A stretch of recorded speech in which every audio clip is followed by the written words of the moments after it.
Subscribe and share my channel Sudarsana. ఓం శ్రీ గురు దత్తాత్రేయ స్వామినే నమః. శ్రీ గురుభ్యో నమః.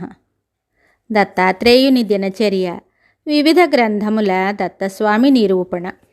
దిగంబరం భస్మ విలేపితాంగం బోధాత్మకం ముక్తికరం ప్రసన్నం నిర్మానసం శ్యామలతనుం భజేహం దత్తాత్రేయం బ్రహ్మ సమాధియుక్తం.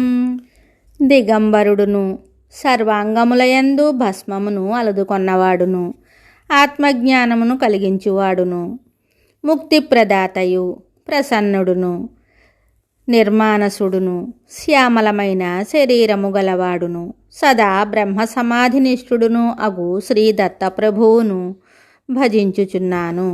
ఏ అవతారమునకు లేని గురుదేవ అన్న విశేషణము దత్తప్రభువునకు ఒక్కరికే ఉన్నది. గురుదేవ దత్త అని ప్రతివారు సంబోధిస్తారు.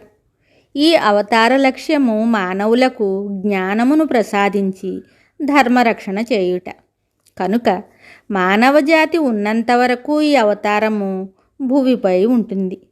శ్రీ దత్తాత్రేయుడు 16 కళలతో విరాజిల్లుచుండు పూర్ణావతారము. దత్తప్రభువు అవధూత, నిత్య సత్యావతారము. గురుర్బ్రహ్మ గురుర్విష్ణు గురుర్దేవో మహేశ్వరః గురుస్సాక్షాత్ పరబ్రహ్మ తస్మై శ్రీ గురవే నమః అనుమంత్ర శ్లోకము దత్తాత్రేయునకు చెందుతుంది. దత్తాత్రేయుడు ప్రతిరోజు స్నానము కాశీలో గంగా స్నానం చేస్తారు. ధ్యానము మాహురీపురంలోను, భిక్ష కొల్హాపురి కరవీరపురంలోను, నిద్ర సహ్యపర్వతంలోనూ చేస్తారు. శ్రీ దత్తాత్రేయ స్వామి తనను పరిపూర్ణ విశ్వాసం లేకుండా దర్శించాలనుకునే వారిని భయభ్రాంతులు కొలిపేవారు. దత్తమూర్తి బాలోన్మత్త పిశాచ రూపంలో సంచరిస్తూ ఉంటారు. వికృతి రూపంలో భయపెడుతూ తొడపైన స్త్రీని కూర్చొనిబెట్టుకునినట్లు, మద్యాన్ని సేవించినట్లు కనిపిస్తారు. తనను దరిచేరు వారిని భ్రమపెట్టుటకే అట్లు చేస్తారు. శ్రీ దత్తాత్రేయుడు ఇంద్రనీల కాంతితో శోభిల్లుచుండును. శ్రీ దత్తాత్రేయుని గురించి శ్రీమద్భాగవతము, బ్రహ్మాండ పురాణము, మత్స్యపురాణము, మార్కండేయ పురాణము, హరివంశము మొదలగు వాటిల్లో విశేషంగా తెలుపబడింది. వాటిని గురించి తెలుసుకుందాం. శ్రీమద్భాగవతము ప్రథమ స్కంధము 3వ అధ్యాయంలో దత్తాత్రేయుని 6వ అవతారంగా వర్ణించారు. 6వ శరీరంబున అనసూయాదేవి యందు నత్రి మహామునికి కుమారుండై అలర్కునకు ప్రహ్లాదముఖ్యులకు నాత్మవిద్య తెలిపే అని పోతనామాచ్యులు తెలిపారు. హరివంశ పురాణంలో దత్తాత్రేయుడు విష్ణుని అవతారమని, క్షమాశీలుడని వర్ణించారు. దేవీ భాగవత చతుర్థ స్కందము 16వ అధ్యాయంలో కొన్ని శ్లోకాల్లో వివరించబడింది. అందులో ఒక శ్లోకం బ్రహ్మశ్లోభూత్ సోమరూపస్తు దత్తాత్రేయో హరిః స్వయం దుర్వాస రుద్రరూపోసౌ పుత్రత్వంతే ప్రపేదిరే. మార్కండేయ పురాణంలో దత్తాత్రేయుడు ఎక్కువగా కావేరీ లోయలో తిరుగుతూ పురాణాలకు సహ్యాద్రిగా ప్రఖ్యాతమైన పర్వత గుహలలో ఆశ్రమాన్ని నెలకొల్పి అక్కడ యోగనిష్టలో నిమగ్నులయ్యారని చెప్పబడుచున్నది. శాండిల్యోపనిషత్తులో పుత్రార్థి అయి అత్రి మహర్షి చేస్తున్న కష్టసాధ్యమైన తపస్సుకు మెచ్చి అత్రి మహర్షికి తన్ను తాను దత్తత ఇచ్చుకున్నందున దత్తాత్రేయుడని పేరు వచ్చింది. అనసూయకు కుమారునిగా పుట్టినందుకు గాను దత్తాత్రేయుడని పేరు వచ్చింది. వీరు నేపాల్ ప్రాంతంలోని చిత్రకూటము వద్ద మొదటగా అత్రిపుత్రుడుగా అవతరించారని, అందుకు గుర్తుగా ఇప్పటికీ అక్కడ దత్తమందిరం ఉన్నదని చెప్తారు. ఇప్పటికీ దత్తాత్రేయుడు నీలగిరి శిఖరంలో సూక్ష్మ రూపంలో నివసిస్తున్నారని చెబుతుంటారు. శాండిల్యోపనిషత్తులో దత్తాత్రేయుని అతి రమ్యంగా వర్ణించబడింది.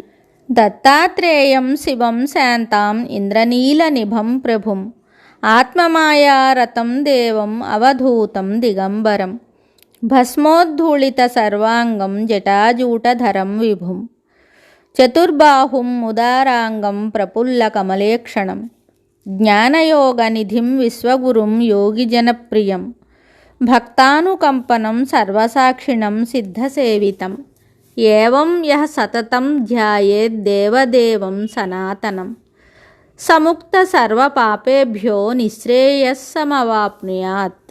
సుందరములగు అవయవములు కలవాడు, బాగుగా వికసించిన కమలపత్రముల వంటి కన్నులు గలవాడు, జ్ఞానమునకు యోగమునకు నిధి, జగద్గురువు, యోగిజనులకు ప్రియమైనవాడు, భక్తవత్సలుడు, సర్వమునకు సాక్షి, సిద్ధులచే సేవింపబడువాడు.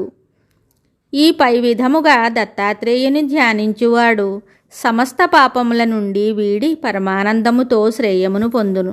దత్తాత్రేయ ఉపనిషత్తులో బ్రహ్మదేవుడు సత్యలోకమున ప్రకాశిస్తున్న శ్రీమన్నారాయణుని సంసారమున తరింపజేయు మోక్ష సామ్రాజ్యం ఏది అని అడిగారు. సాత్వికమైన సచ్చిదానంద లక్షణములు గల నా స్థితిని ధ్యానింపుమని నారాయణుడు చెప్పారు. నారాయణుడు చెప్పినట్లుగా బ్రహ్మ నారాయణుని వ్యక్తరూపుడైన దత్తాత్రేయుని ధ్యానించారు. దత్తాత్రేయ తంత్రము. దత్తాత్రేయుడు ఒకసారి కైలాసానికి వెళ్ళి కలియుగంలో సుఖంగా జనులు బ్రతకడానికి, శక్తివంతులు అవడానికి ఉపాయం చెప్పమని శంకరుణ్ణి కోరారు.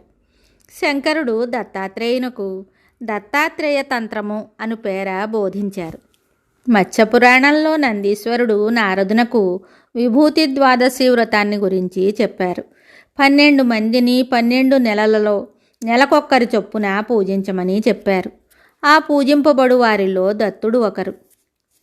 భాగవతము 6వ స్కందము 8వ నారాయణ కవచంలో దత్తస్వయోగ దధయోగనాథ పాయాత్, యోగనాథుడైన దత్తుడు నన్ను యోగము నుండి రక్షించుగాక అని ఉన్నది. నిరాలంబోపనిషత్తులో శ్రీ దత్తప్రభువు జ్ఞానియగు అవధూత అని నిర్వచించి ఉన్నది. బ్రహ్మాండ పురాణంలో వేదవాంగ్మయమంతా కూడా మరుగున పడిపోయి అసత్యమే సత్యతత్వాన్ని తొలగద్రోసి విలయతాండవం చేస్తున్నప్పుడు నిర్గుణుడగు అవ్యక్త పరబ్రహ్మయే జగత్తును ఉద్ధరించుటకు ఆవిర్భవించును. దత్తప్రభుని అవతార ముఖ్యోద్దేశమేమనగా సరియగు జ్ఞానాన్ని బోధించి అస్తవ్యస్తమైన పరిస్థితులను చక్కబరచుటయే అని చెప్పబడింది. హనుమంతుని సహస్రనామాలలో దత్తాత్రేయ పూజా తత్పరాయ నమః అని ఉన్నది. దత్తాత్రేయుని రూపం ఈ క్రింది విధంగా వర్ణించబడింది. మాలాకమండలుధర కరపద్మయుగ్మే మధ్యస్థపాణియుగళే ఢమరుత్రిశూలే అశ్వత్థవూర్ధ్వకరయో సభశంఖచక్రే వందే తమత్రివరదం భుజషట్కయుక్తం. శ్రీ దత్తమూర్తి 3 శిరములతో 6 భుజములతో ఆయుధములతో 4 కుక్కలతో ఆవుతో ఉన్నట్లు చిత్రించబడింది. 3 శిరములు బ్రహ్మ విష్ణు మహేశ్వరులు, సృష్టి స్థితి లయములు. 4 కుక్కలు 4 వేదములు. ఆవు మనస్సే మాయాశక్తి, ఆ మాయను కామధేనువుగా మార్చారు దత్తప్రభు. మాల అక్షరమాల సర్వ వ్యవహారములకు మూలం. త్రిశూలము ఆచారము వ్యవహారము ధర్మ అర్థ కామముల త్రిపుటి. చక్రము అవిద్యానాశనము. శంఖము నాదము. ఢమరు సర్వవేదముల ప్రావిర్భవము. కమండలోదకము కర్మఫలదాయకము.